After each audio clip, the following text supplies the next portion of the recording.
Plus, we naturally intersect with tribal colleges and the private colleges.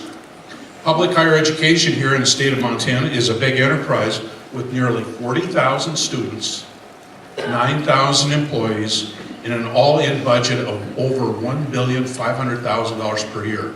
It's a big enterprise. So today, we're here to talk about housing, but I'd like to talk a little bit more about affordable housing. Show of hands. Who here has seen recently an article in the paper or been in a community conversation where what we need here is more affordable housing? Anybody ever hear that? Yep, you got that. So what makes housing affordable? Perhaps off a traditional sense from a dollar and cents perspective, I like to think it's a good supply of apartment rentals. Where the cost of transportation to work, schools, and daycare aren't major financial considerations that could in some way help define affordable housing. You know, you don't want a house up in the sticks or out in the Tules where all of a sudden you've got transportation issues, and that gets to be a challenge if you're looking for affordable housing. As for owning a home, a modest home in a very respectable neighborhood with comfort and safety for your family makes affordable housing. Affordable housing, in my opinion, also needs to allow a person or a family the ability to live life and not be totally beholden to a mortgage payment or a rent payment. Too often, affordable housing is defined simply by one number, the amount of a mortgage payment or apartment rental. I want to be clear, continue every effort you can here, my friends, with this partnership conference to amp up all the affordable housing projects in all your communities.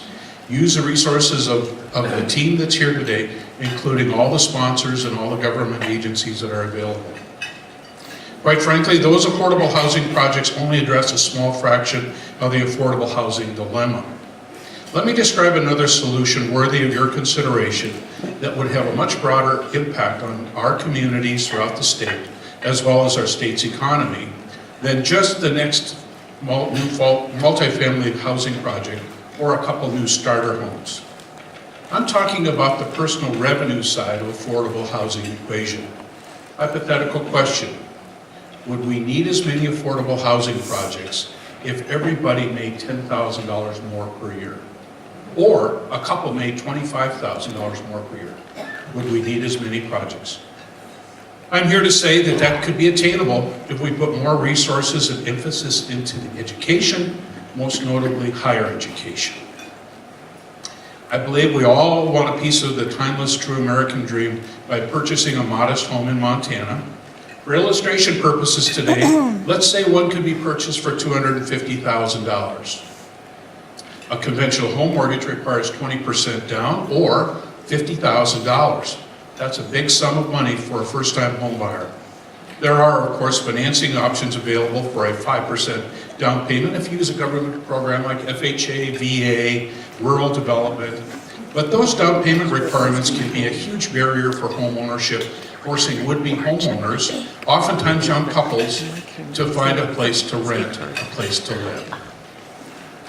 I asked one of our veteran mortgage bankers to do the math for financing a home with a purchase price of $250,000. Your mortgage payment would be between $1,500 a month and $1,700 a month with taxes, insurance, and maybe even mortgage insurance. A mortgage payment of $1,600 a month would require a minimum annual gross income of $52,800, which means you'd need to make almost $26 an hour to really get into a $250,000 home. Now that assumes that you don't have a lot of credit card debt, no big student loan debt, no car payments like $350 a month. Those are really big assumptions. We know home ownership isn't for everybody. There are unlimited reasons why people don't own homes. But so let's take a look at apartments. There's some handouts on your tables. Take a look at that handout. That handout was produced by the Office of the Commissioner of Higher Ed and your Board of Regents. And we put this information together for me to really illustrate on the page with the big 42%, or the 42 on the top up there. Take a look at what the fair market rent for a 2-bedroom apartment is across the state of Montana. It's $775. So flip it over if you You don't see that? $775. But let's take a look at that through the lens of what do I need to generate to afford a 2-bedroom apartment? And that number is $14.90 per hour. That's the gross income you need to generate to afford a $775 a month apartment rent. That's what I call a Montana state housing wage. That number is considerably higher, if, for example, in the Billings and the Missoula MSAs. Overlay on top of that those required wages to afford a house payment or an apartment rental. Layer on top of that the cost of transportation, your vehicle, maintenance, insurance. Everybody's got a cell phone. You have television and entertainment, daycare if you're a young person with children, and paying back a student loan. And you know what? None of those expenses are going to get any cheaper in the future. We just know that.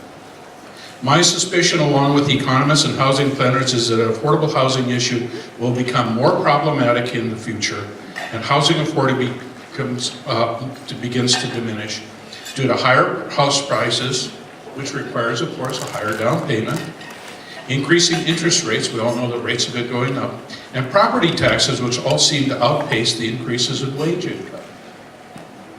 You know, I didn't come to Butte today to paint a picture of gloominess for the future of housing here in Montana. In fact, it's quite the contrary. I believe the answer is right in front of us here. A stronger investment in education.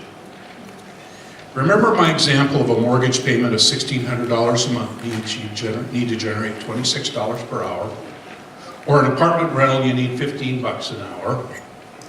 Here in Montana, a high school graduate on average earns $26,000 or $12.50 an hour. A 2-year associate degree holder earns $30,000 or $14.42 an hour. A bachelor's degree earns $39,000 or $18.75 an hour. Now you're getting into the ability to afford an apartment if you're an individual, but still home ownership might be a long ways off if you've got student debt and car payments and things like that. Most economists and policymakers know that people who complete a college degree tend to earn more than people who don't attend college. Yet they often overlook the fact that these benefits extend beyond individual workers. The college earning advantage also leads to greater economic activity, fueling prosperity at the regional and national levels. College degree recipients earn more, they spend more, and they give more. In fact, throughout one's life, an individual with a bachelor's degree will earn $1 million more than an individual with no post-secondary education. $1 million a year, over a lifetime. Homeowners increase the tax base, they pump money back into the local economies, and they reduce the reliance on public assistance. 40% of the graduates leaving college with a diploma here in Montana leave without any student loan debt. That's good news. While the rest leave with an average of $27,000 in debt. Now, quite frankly, that's not too bad when you compare that nationwide. Nationwide, that's probably around $37,000. So people here in Montana borrow less for their student loans. Montana remains one of the most affordable and accessible places to attend college in the nation, and job prospects are indeed high. In fact, what we're going to be looking for is to fill $6,000 per year over the next 10 years for the silver tsunami. The folks like me with silver hair that will be retiring over the next decade. The jobs of today, and especially the jobs of tomorrow, will be so different than the jobs of yesteryear. They'll require more technology, more education to be the next generation of teachers, accountants, healthcare workers, to be in hospitality management, to be a farmer or a rancher, to be in IT, human services, financial services, law enforcement, construction workers, to be even a bank examiner is going to need more, okay? Okay, I got a little carried away. But even the jobs, even for bank examiners, are going to require more technology and more information in the future. The Montana University system, along with the Montana Department of Labor Industries, have already invested in creating apprenticeship programs to help meet those needs. We just need the commitment from those entering the workforce for the first time, for those that are looking for something more. The Montana Board of Regents moved the Montana University system campuses to a performance-based funding model that really focuses mainly on student retention and completion. Now the Board of Regents are connecting the funding to the output, which is completions, as well as the input, which is enrollments. In other words, we're incentivizing campuses to not only improve access to higher education, but also increase success to those students that do indeed attend. In short, we're connecting the dollars with what we value. We have room to improve, we have room to grow, but this is something we feel will create a significant change in our state. Investing in student completion is the utmost of importance at our campus level, but ultimately there must be a correlation that the jobs of our college graduates do indeed drive up their personal incomes, which is certainly a solution to home ownership. The thing I love about Montana is we're in a state of overpopulated cities. We're a series of small towns and cities connected by long roads. We have an unmatched pride in our state and a strong sense of investing in our children and our futures. I believe we're in a unique position to make changes that positively impact not just housing, but the lives of our neighbors, our friends, our children, and our grandchildren. I believe that we invest heavily in both the K-12 education. We can get more students to attend and graduate from college. We need to invest and support our Montana's colleges and universities, and we'll produce the skilled professionals who work in every corner of the state, from teachers in Freud to nurses in Libby. Investing in those that will spend the next 50 to 60 years in our communities will be an investment in our homegrown communities, which will have the greatest return that we could ever imagine. So what does that investment look like? Take a look around here. There are so many people in this room that have something to offer in way of a solution. As Montanans, we need to set our priorities. Spending time mentoring in our schools, supporting and teaching financial education is absolutely critical. The financial futures of our children can be dimmed by needless personal spending, easy monthly car payments, and poor credit ratings, which needs to be taught at a much earlier age, if it's even happening in some of our schools. Please speak loudly and regularly for the benefit of teachers at the K-12 level and at our university system. We need to create our own word-of-mouth efforts that teach students everywhere, educating on the benefits of a degree, offering internships, apprenticeships, give guidance, be a mentor. During this busy political season, we need a substantial commitment from our elected officials, especially our legislators, our community leaders, and other folks like you and me to move the needle forward. It takes a strong sense of urgency to addressing this issue at a systemic level so that future generations can prosper. Please keep doing what you're doing. Go back to your community with a strong sense of engagement. Think about your future and the future of Montana. The most important ingredient in this recipe, I believe, is education, and it needs to be dedicated folks like you that have an unwavering commitment, really an unwavering passion for education.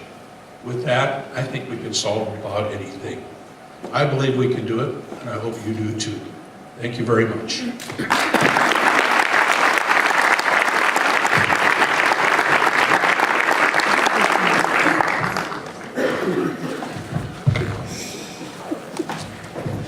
Thank you so much, Bob, for your thoughts and also your insightful approach as to how to address housing and affordable housing at that. I would like you all to help me welcome Lieutenant Governor Mike Cooney, who is a Butte Bulldog and a true affordable housing champion and one of our biggest champions of the work that you all do on a day-to-day basis.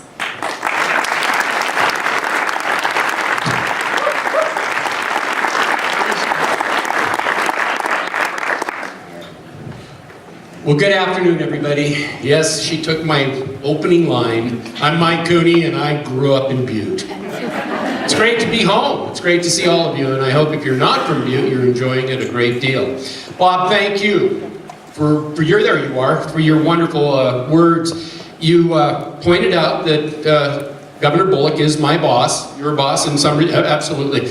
Well, I want to talk a little bit about that. So, when many years ago, some of you may know that I had the pleasure of serving Montana as Secretary of State.